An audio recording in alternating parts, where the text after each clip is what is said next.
Son las 11, las 10 en Canarias. Hola a todos y bienvenidos al nuevo podcast. Hoy tenemos como invitados a No Te Pongas Barreras. Buenas. Hola Mar, ¿qué tal? Gracias por invitarnos a tu podcast.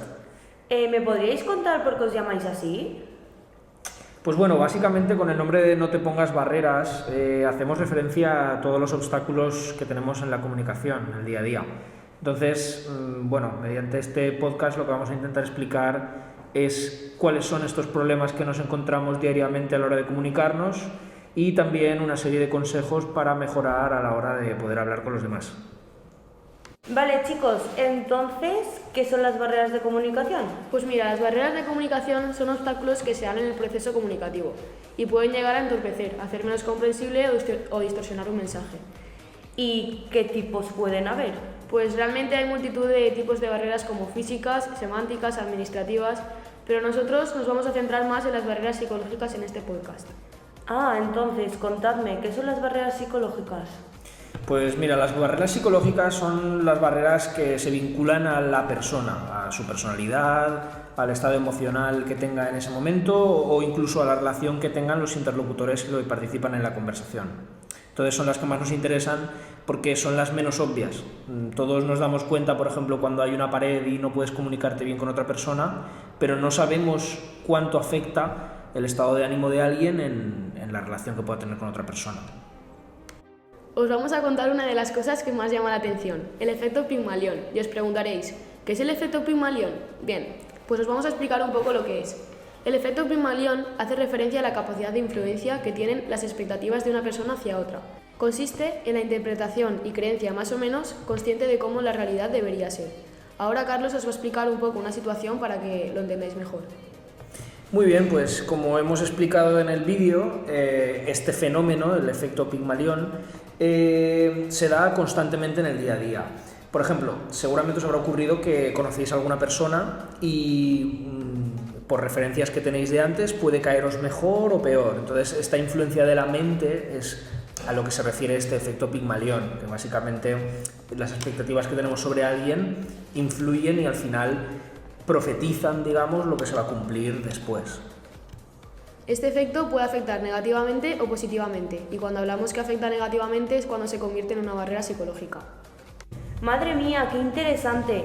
¿Y no tendríais más ejemplos de situaciones habituales que nos pasen sin saber qué son unas barreras? Sí, claro, esto pasa constantemente.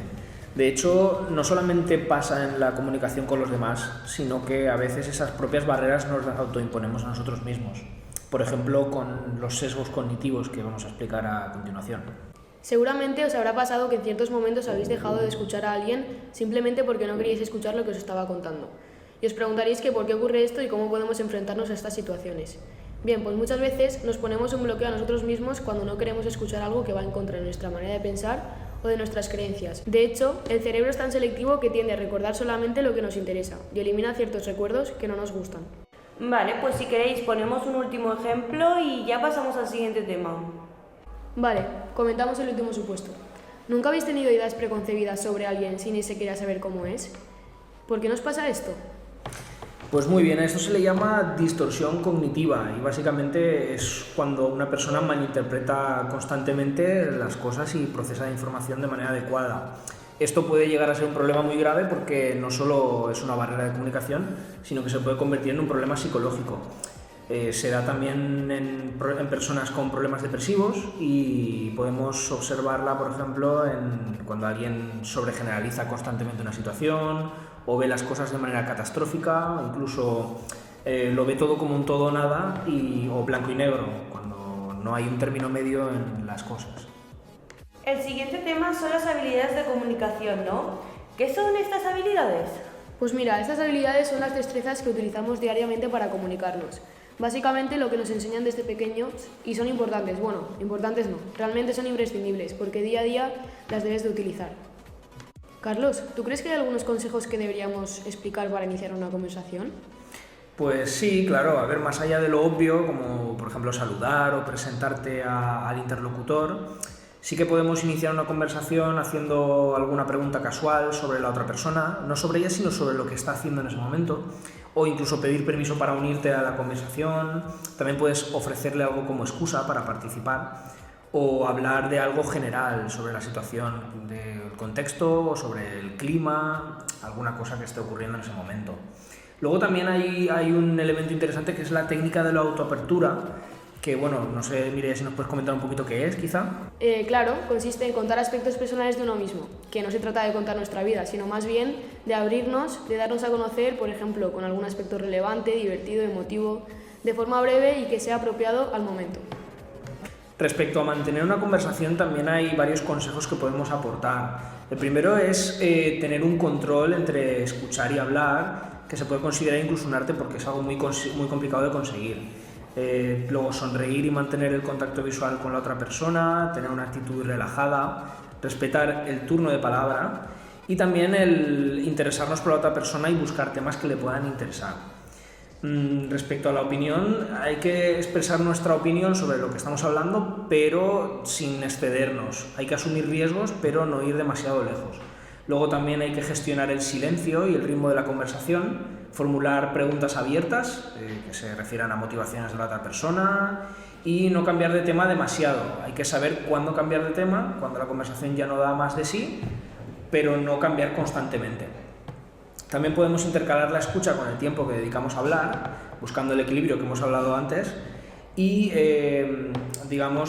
conseguir intervenir ni muy brevemente ni de forma demasiado larga, porque eso no es socialmente adecuado. Y ya por último también es importante bromear, a todo el mundo le viene bien reírse de vez en cuando y siempre tendremos que hacerlo sin herir a la persona con la que estamos hablando en ese momento. Y para finalizar una conversación tenemos unos claros consejos que podrían ser mostrar satisfacción o agradecimiento. En este caso pues podríamos decir: ha sido una conversación muy agradable, me alegro de haberte conocido. También podemos utilizar frases de despedida neutras: no puedo entretenerme, pero me alegro de verte, lo siento, tengo que marcharme ya. Y luego pues indicar continuidad, ya que pues si quieres volver a tener una conversación con esa persona, pues le puedes decir: te llamaré por teléfono para ir a, te pasaré por aquí la semana que viene. Y nada, esto es básicamente para finalizar una conversación adecuadamente. Y realmente, para mantener una conversación, ¿qué deberíamos evitar? Pues dependiendo del contexto podrían ser hablar con negatividad, de forma crítica, ofensiva, sarcástica, la voz demasiado baja o demasiado alta, responder con monosílabos. Tampoco es bueno hacer intervenciones muy largas o comentarios delicados sobre, por ejemplo, religión, política, cosas personales que no conocemos sobre la otra persona.